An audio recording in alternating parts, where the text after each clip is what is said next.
Hello again. It is Crew Call here on the Motor Racing Network, taking you into the garage area and talking to the folks to make the race cars go around the racetracks. We are so glad that you have joined us. Before we even get started, like, share, subscribe, whatever you need to do, whether you're listening on Spotify or watching on YouTube or MRN, please do that. And we appreciate all the shares and the likes because that just helps other people see what we're doing here on Crew Call. I am Steve Post, pit road reporter for Motor Racing Network, joined by 25-time and championship-winning crew chief Todd Gordon. Hello, Todd. How are you? I'm great. Man, oh man. You and I were just talking. I know we're going to talk Pocono later on in the show, but we have had a stint where we have not spent much time at the racetrack. Yes. And yes. I think we are two guys that cannot wait to get some garage time this weekend. Yeah, anxious to get back to the racetrack and get down there. It's between this lull has been awkward for me. Oh, God. But it's great to get back to the racetrack. Got two of them in a row here. So nice. Looking forward to Pocono. I like this place. I think they do a phenomenal fan experience for everybody. Yeah. I love the fact that the racetrack's got 3 different corners. So we'll get to dissecting that later. We will, that's for sure. But yeah, in my instance, we've had the PRN portion of the schedule, the off weekend. The one race I went to was Chicago, where we had no garage and a monsoon. Yeah. So I'm anxious to get back. We love getting in that garage area, and that's what Crew Call is about, getting in the garage area. New Hampshire this past weekend, Martin Truex Jr., James Small, 3rd win of the season. Todd, to me, when I watched their performance, I saw just a lot of really good things, a lot of excellence in everything they did. They executed. Yes. They executed. They were really good. And to look at it, 254 laps led of 301, I think that speaks like dominance. I don't know that it was as it was. Right. But I don't know that it was like a landslide where it was a boring race. It was a great race. You saw people that could contend, but they didn't execute.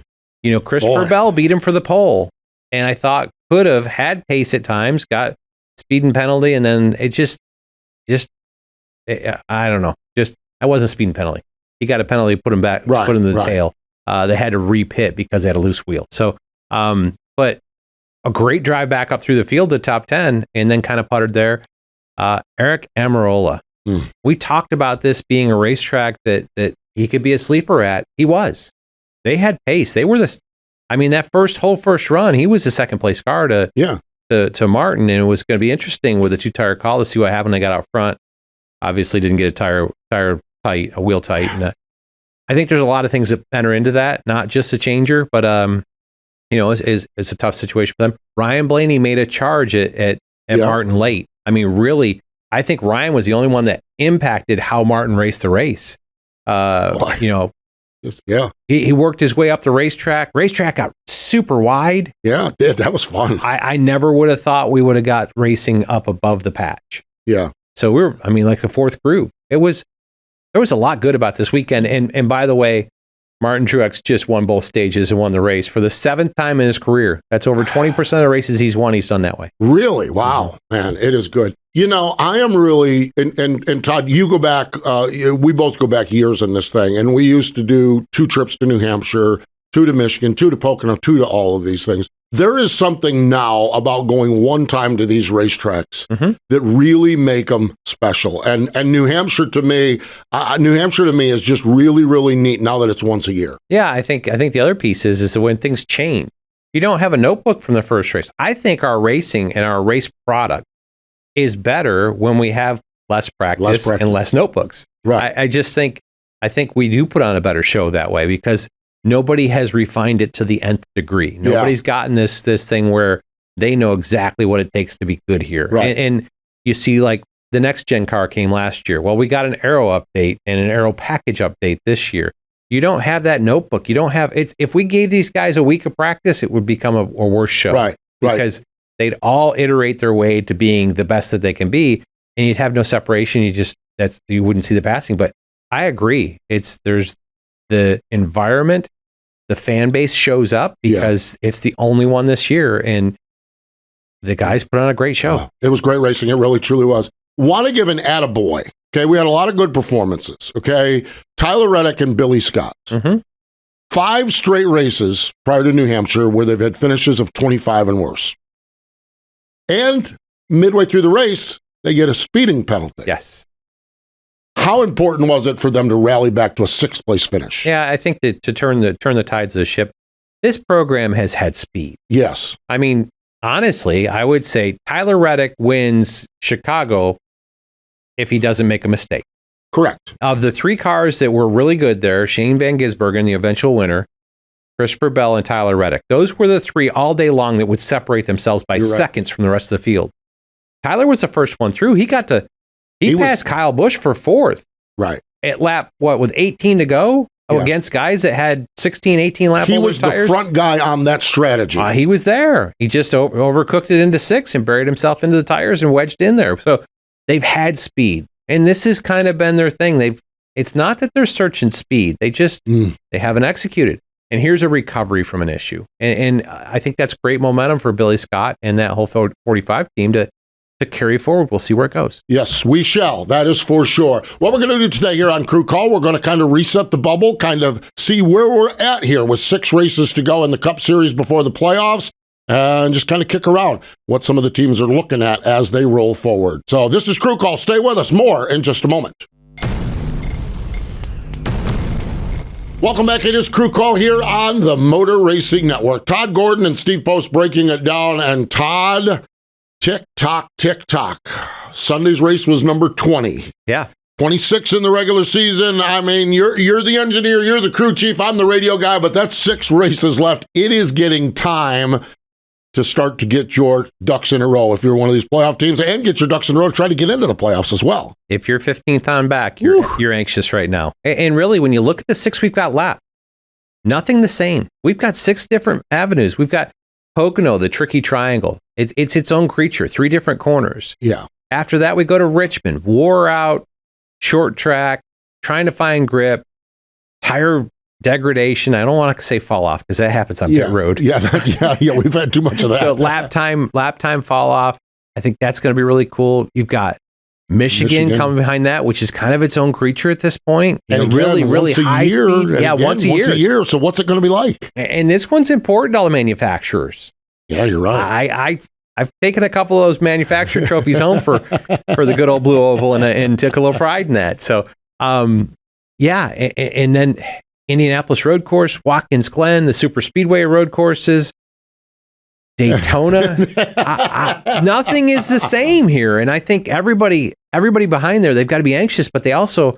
I was talking about this this week in my crew in my late shift stuff, but I feel like every team out there has to have something that they're feeling good about. Right. I'm going to focus on this. Right. Yeah. Talk with Richard Boswell of Chase Briscoe's crew chief. Right. Exactly. He's like, Indy Road Course. He's won there in Xfinity Series. We won together there. He's run well there. That's where I'm going. Everybody's got to have that. Right. And you look at it through this 15th on back. There's a lot of question marks that I don't think will be answered until Daytona. No, let's start beyond that and work our way forward. When you're Ty Gibbs 41 points back, Alex Bowman 42 points back, it is for those guys the easiest path forward. And this sounds really crazy to say. The easiest path forward is just win a race. I just think that's the case. I'll probably be proven wrong here. Right. But my opinion is if you're more than 40 points back, you've got to win.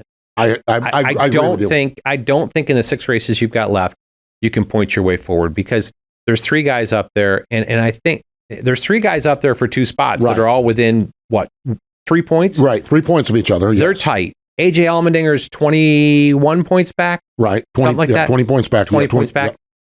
I think those 4 guys are vying for 1 spot. Because I still feel like there's an opportunity for a win that happens outside of this. And you mentioned A.J. Allmendinger. There's a couple of those you've got to feel good about events coming up on his calendar as well. I feel like that. A.J. Allmendinger, Michael McDowell, Austin Cindric. Yes. Really 3 guys that are really good road course racers. I mean, they could throw it in there. Daytona is such a wild card. Last year we watched it. Yeah. Martin Truex and Ryan Blaney racing for what they thought the last 2 spots, and Austin Dillon sneaks himself in with a win. Because that moving target, that's 16th. And that's the piece. Right now we look at it like you're looking at 15th and 16th, but a win by anybody outside of this in the next 6 makes it where you're vying for one. I just don't see somebody jumping 4 people from 40-some points back, which really, to me, there's a viable shot that Hendrick Motorsports has 2 cars in the playoff. That boggles my mind to think about that. Especially when Alex was as good as he was at the start of the season. He was leading the points. Right. Just he and Blake were just rattling off finishes. They've just come back from this back injury, and they just haven't had that same mojo. Right, exactly. In the same category, Chase Elliott. All he has to do is win a race. There's 6 remaining. Well, we've had 20 so far. Yeah. And they haven't done that yet. Now, he's had 13. Well, okay, he's had 13. Okay, you're right. But still, he's had 13 chances to win races, and he hasn't. Mm-hmm. He's got 6 left. Now, I think if you're Chase Elliott, you can look at all 6 of those races as an opportunity where some guys maybe have to pick 1 or 2 of them. I think that team, I just think that's performance-wise, they could win any of the 6. He was credited with a win at Pocono last year. That's exactly right. Yes, indeed. So there you have it. There's opportunities, and I don't want to be that guy, but I haven't seen those 2 cars in winning form lately. Correct. So I think they're going to have to build some momentum to get themselves in a spot to do that. To go out brute strength win a race. And a lot of people look at Chase, and he's a very good road racer. Mm-hmm. He was an excellent road racer with a Gen 6 car. Yeah. He's been good with this car. Right. He's not Superman like he used to be. Right. I think he had that car, and what he needed out of that car, he and Alan did. They had it sorted out. But it's good. It's just going to be fun to watch. I honestly think he can win, but I don't see it. The trend right now doesn't show it. Right. Okay. You're in that soup. You're Bubba Wallace, Booty Barker. You're Michael McDowell and Travis Peterson. You're Daniel Suarez and Travis Mack. You're those guys. What in the wide world of sports are you doing, crew chief? I'm going to chase every point I can at any time. Yeah. Which means at Pocono this weekend, which Pocono is a place where you can pit under green and not go a lap down. Right. So I think, stages are 30 and 65 or 30 and 95. So it's 65 laps in between. That first one, you'll see some guys that are back there. If they're 13th, 14th, 15th, they're not going to get a stage point. You're going to flip the field, come at 27. Right. Tires don't fall. Tires don't wear out. I'm trying to get myself out of that fall off thing. Tires don't wear out and give up lap time as quickly with the surface. This place was repaved in 2012, I believe it was. Yeah. And since then, it's kind of hung on pretty well. So I'm gonna try to flip the field. But if I can score 1 stage point, I'm not giving that up. No, I'm not giving it up. It's like 3 points for 3 spots right now. So I'm going to chase every stage point I can. If I got an opportunity for a stage win from any of these guys, I'm going to get it. I don't care what happens. How close are they paying attention to each other? Is it you race your own race? When the green flag drops, you are all about maximizing your day. Right. And you at Daytona, you'll pay attention to where the others are. Right. But that's wasted focus if you're focused on that, because you may feel good about beating Bubba and beating Daniel when you're sitting there as Michael McDowell. But if you miss that AJ's had a day where he scored second in stage 1 and second in stage 2, well, now he's within 3 points of you. Yeah. So you just can't focus on everything else. You got to focus on your stuff. Final group I want to think about is particularly you're looking at like the top 4, maybe William Byron, Martin Truex Jr., Kyle Busch, Kyle Larson. You're well in. You've got a lot of points. You've got a decent amount of playoff points as far as that goes. Multiple wins. What is the goal for these 6 races for those teams? Continue to stack playoff points. Yep. You got an opportunity to go steal a stage. You want to steal a stage. You want to learn what you can and continue to push your program forward. But I mean, build momentum. This sport, any team sport, is about momentum. Yeah. You hit at the right time and your things are going well. I think you're wanting to have successful, well executed races. You want to clean your gamut up. You want to make sure that you're a well-oiled machine as a playoff start so that you can maximize everything you can get out of it. You want to do what Martin Truex Jr. and James Small did at New Hampshire.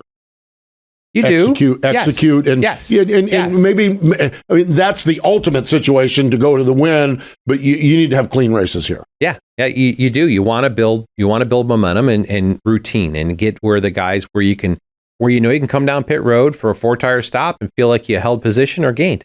Yeah, and not made mistakes. Like you want to build that confidence in all of your team members, right? So that everybody when you've got a positive attitude about this. things are going to be better. If you think you're going to get beat coming down pit road, you're beat. You're beat already. Yeah. You're already because your mentality's beat. Yeah. So you want to have successful runs. You want to have that go forward. You talk about it, and who's your championship for? Well, there's my next question, because you teased early on when we were talking before the show and said you've had a little change of heart here. So where are you at? I have. If you asked me yesterday, I told you that, Martin Truex and I think Martin Truex and James Small there, that team. I think they've done a really good job, and I think Rudy Fugle and William Byron. Mm-hmm. I think the regular season championship is between those two cars. Right. I do. They're 60 some points ahead of third place in points, which is Christopher Bell, I think. Right. Yep. Like 62 points ahead. Yep. Correct. That's not participating in a race and Christopher Bell winning everything like Martin just did. Yeah. And then he's still 2 points back. Right. I just, in the 6 races, I'm gonna be surprised if one of those two doesn't win a regular season, which puts him in a great playoff position. I feel like those two I think most people would say those two they've got a good head start on it in a good position. The two guys that I think are in the best position to make a run through the playoffs are the Kyle. Okay. Kyle Busch, Kyle Larson. Okay. And I feel like I'll start with the second one first. I feel like Kyle Larson and Cliff Daniels, they've unloaded off for about half a season. Yeah. And Cliff's talked about it. He talked about it, yeah. On this show, if you go back and find it, it was very enlightening. But they figure out how to manufacture finishes. If you go back and look at these two and look at what they've done and where their finishes have been, it's phenomenal. They just come back and end up at the last 10 races. Yeah. They've been, I'm rolling back because I wanted to look back through it, but their last Atlanta Motor Speedway, 36th, they got wrecked. Right. Outside of that, let me go backwards. 3rd at New Hampshire, 4th at Chicago, 5th at Nashville, 8th at Sonoma, 4th at Worldwide, won the All-Star race, a 30th at Charlotte Motor Speedway, and a 20th at Darlington. But you go back through those single-digit finishes out of places where they started without having speed. Yeah. A lot of them. They've manufactured it. That's that recovery mode. They're in that. It doesn't matter what gets swung at them. They've recovered and made it. Yeah, I like that. Yeah, that makes a lot of sense. Likewise, Kyle Busch. Yeah. Kyle Busch. Lap 3, he was stuck in the tire barrier at Chicago. Yeah, and look at what they manufactured out of that. And came back with a 3rd place finish. 36 at New Hampshire. It was documented. Yeah. They struggled there, and that's something they've got to figure out because there are 3 of these, and really Phoenix being the championship race. But before New Hampshire, 5th, 9th, 2nd, 1st, 6th. My gosh, yeah. 7th. That is solid. That's his last point. I mean, 22nd at the All-Star race. I deleted that because it's not a points race. Yeah. That's just manufacturing. Yeah. As I looked at where the finishes have been, these guys they're good at times, they're not at others, but when they're not, they figured out how to be there. I really feel like these two are in championship form right now because they're figuring out how to get more out of it than what they started with. Kyle, William, and Martin Truex Jr. That's my thought. Mm-hmm. That's my thought. And I hate that I'm leaving a Ford out, but it's better, but I don't know that it's there yet. And we'll talk a little bit about that because we're going to a place where what they've struggled on is important going to Pocono. So be interesting to see what happens with it. I like that. I've been high on, I think from a mathematical perspective, remember the first year we did this playoffs and Cole Pern and Martin Truex sat out there in Denver and they're racking up all of these stupid playoff points. What are they doing this for? What are they doing that for? And then we got to the playoffs. Yeah. And then we got to the reset. And everybody is like, that's what they're doing. That's why I think William and Martin set themselves each stage in really good shape. I've been really high on Kyle Busch, just the way they've executed and recovered. And Larson, man, I don't know you can ever count Larson out of anything. It's like I don't. I really didn't want to say that. If you asked me yesterday, I had William and Martin, and I was like, there were about 6 guys I could put into that second. I feel like, and when I just look at the finishes or manufacturing, I think those two are in great positions. And I think Martin's going to be in a great spot. If you talk about those playoff points. You talk about the playoff bonus points. Chase Elliott made the championship 4 last year because he had such a Cushion. Yeah, because they really, at first race of every round, they bombed. Right. They put themselves in a hole. They had almost a race advantage, and they gave that back in the first race and then recovered. And it was just like they wouldn't have made it if they didn't have that points cushion. And I think these two guys, it gives them kind of a mulligan. Well, you can't give a whole race away, but you can have a poor performance and still recover if they continue the path that they're at. Yeah, especially as we get late in that playoff round, man. I'll tell you, it is fascinating. It really, truly is. And next up, the tricky triangle. When we come back, we'll break that place down. Welcome back. It is Crew Call here on the Motor Racing Network. So glad you joined us, and we are headed to the tricky triangle. Pocono Raceway coming up. He's Todd Gordon. I'm Steve Post. I'm biased here. That is my home track. The first ever track that anybody allowed me to volunteer to be in this industry that I love was Bob Plebin at Pocono Raceway. I am a person that you want to get on the wrong side of me, bitch and complain about Pocono, because that'll do it. I love going there. And man, I'll tell you what, it is a fascinating place for NASCAR Cup Series racing. It's a challenge for crew chiefs, I can guarantee you that. You know, 3 corners, what was it? Turn 1 is Trenton. Turn 2 is Indianapolis. And turn 3 is Milwaukee Mile. Which the trucks are going back to. Man, that's awesome too. That's really cool. I've gotten a chance to race at 2 of them. The third one had a dog leg that went the other way. Yeah, Trenton down there, Trenton, New Jersey. It was that was a fascinating racetrack as well. Look it up on Wikipedia. It's pretty interesting. It really is. But you know, interesting because there's banking, there's load in 1 and 2, and when you think about passing cars here, if you're really good through 1 and 2, you might beat them into the tunnel turn, but they've got to be off in 1 and 2. Right. You've got to get off turn 3. You've got to be able to put the throttle down on a flat corner on exit and just digging around there, but then that'll get you position, but you got to be able to carve the bottom of 1 and 2 with a lot of load in it because of banking. So it's unique in trying to sort this play out. Oh, and by the way, there's a tunnel underneath turn 2, and every winter that bump gets worse. Whoa, yeah.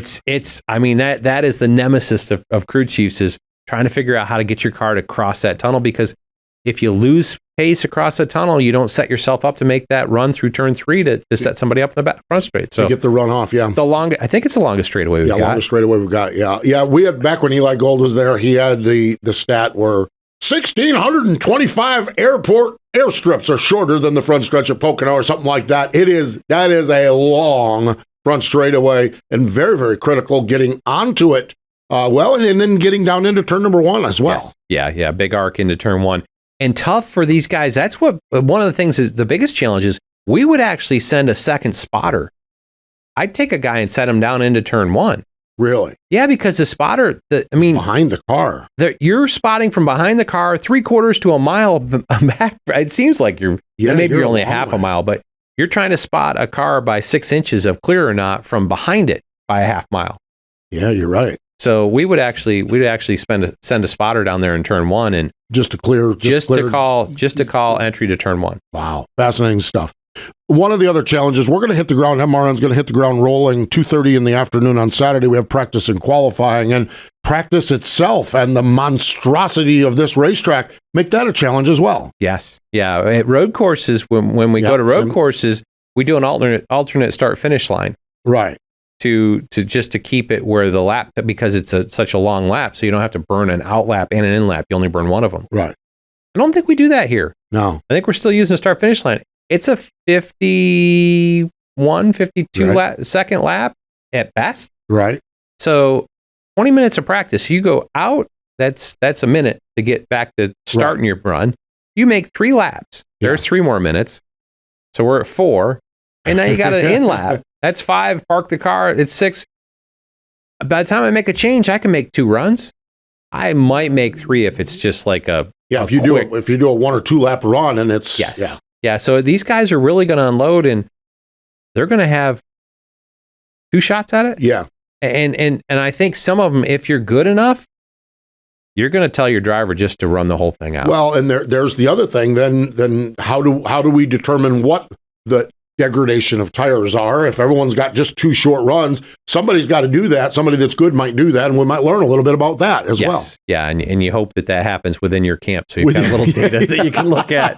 If it's not you, maybe, if it's not you, I hope it's one of my teammates that's got that thing figured out. Yeah. And you do, and it'll be interesting to see where it goes. I think this is a great weekend. It's strategy plays in. This is different than our regular ovals. It's a triangle. Well, there's that. But with that lap time being plus 50 plus seconds, the opportunity to come to pit road, put 4 tires on and put fuel in it and get back out on a lead lap is there. Yes, I don't know what the number is, but it's several seconds that you can do that from. Yeah. And put you in a position where you'll see some creative calling. Where guys can come to pit road and make that happen. What they'll determine, what they'll factor, and I probably have gotten the number from you back in the day, is how far behind the leader you can be, still pit, and not lose a lap. And they'll know that number. There'll be a number there. That's where we're headed to the garage to find out what that number is. I'll go back into my notes. Yeah. And I'll look at the green flag cycles and add up all the time for everybody of what they lost in time. And you'll come up with what the time penalty is. Let's say it's 40 seconds. Right. Well, that means that if the leader's running 53-second laps, you can be 12 seconds back and come out a second ahead of him. Right. Exactly. So that brings opportunities to flip the field. This is a race that really 160 laps. I think it could be done on 3 stops. I don't think it will be, but I think it could be. I think the fuel window is going to be right there around 40. Mm-hmm. The caution flags bring that in. There's just strategy pieces. There's different things. And the other piece that we have to think about with this next gen car is we change tires so quickly that we have to wait on fuel. So in the strategies of how you want to play that, whether you pit at a caution that puts you where your fuel windows break down to being just waiting on tires not on fuel. There's so many pieces that can work here and different ways that crew chiefs can call it. From the strategy side, I'm really excited about the place. Just hope to explain it well on the product. I love the way the things are. I remember when the first year, might have been the year we did the first double there. We did a Saturday race and a Sunday race. And the Saturday race, I burned through like 2 pens, jotting down strategies and counting tire sets and this, that, and the other thing. I literally got back to the hotel. I'm like, oh my God. I'm like, I don't know if I can do that. The next day, it went with no strategy at all. Everyone pitted at the same time. I'm like, thank you, boys, because I don't know that I can handle. That's the beauty of Pocono. You don't know what you're going to get, but there are opportunities to do things differently. And the difference in those 2 races was 25 miles. I think the first one was 325, the second one was 350. So it just broke it up, and you had to figure it out. Yeah, that was a cool. I really appreciated going and doing the double at Pocono. Yeah, it was fun. It was a lot of work. Oh God, yeah. It was a lot of work, but you got to change some things up. It was cool. And this is a place that you can do some different things. And the most ill-timed caution can make every crew chief pull their hair out. Oh man. I would look for that caution to happen. Yes. It's not a matter of if. Usually cautions are when they happen, not if they happen. Yep. Pocono Raceway, and we have got a busy weekend up there. Motor Racing Network. We hit the air Friday night at 6 p.m. Eastern Time. The ARCA Menard Series, the Sunset Hill Shooting Range 150. Love that, okay? ARCA Menard Series kicks it off at Pocono on Friday. Saturday, triple header coverage, all from the Tricky Triangle. We start off with a CRC Brake Clean 150 for the Truck Series at 11:30. Only 2 more races left before their playoffs. Yeah. Pocono and Richmond. The penultimate race in their regular season is at 11:30 on Saturday. 2:30, we come back with that practice and qualifying show that we just talked about for the Cup Series. 5 o'clock, NASCAR Xfinity Series, explore the Pocono Mountains, 2:25. And then Sunday, 1:30 Eastern Time is our airtime. The highpoint.com 400 for the NASCAR Cup Series. Cannot wait. Me either. It's a great weekend of racing. Love having all 3 series there. I think it's Saturday is going to be jam-packed with a ton going on, and looking forward to where Sunday goes and see if we end up with somebody sneaking their way in. Speaking of jam-packed, you imagine what that infield's starting to look like already? And contrary to what we've had for the last 6 weeks, it's looking all good. The weather's supposed to be decent. They ain't scared to camp at Pocono. It's the infield there is phenomenal. One of the weirdest things, we all talk about COVID times. And what is something that stands out to you? And obviously the first time at Darlington, and I was in the tower in turn number 3 overlooking the vacant infield. Yep. And the team haulers, three spots apart. That was weird. I am telling you, the most dynamic moment of COVID times, we come across in between turns 2 and 3, we come across the road there, coming over that knoll and coming in there and seeing no campers on the infield took my breath away. Yeah. It's like, whoa, this is weird, and I did not like it one bit, because Pocono, there are people camping there now, and they'll roll out of there probably on Tuesday when they wake up and get done from a race weekend. It's fun stuff up there. It's a great weekend. They've done a great job. They've got kid zones. They've got dog and pet parks, zones. I know, yeah. They used to do fireworks both nights. It was just, they put on a great event. If you ever have the thought, the inkling, or the desire, great place to go camping. Yes, indeed. The Tricky Triangle, this week's site, that's for sure. We appreciate you joining us. He's Todd Gordon. I'm Steve Post. Thanks for spending your time with us, this time here on Crew Call.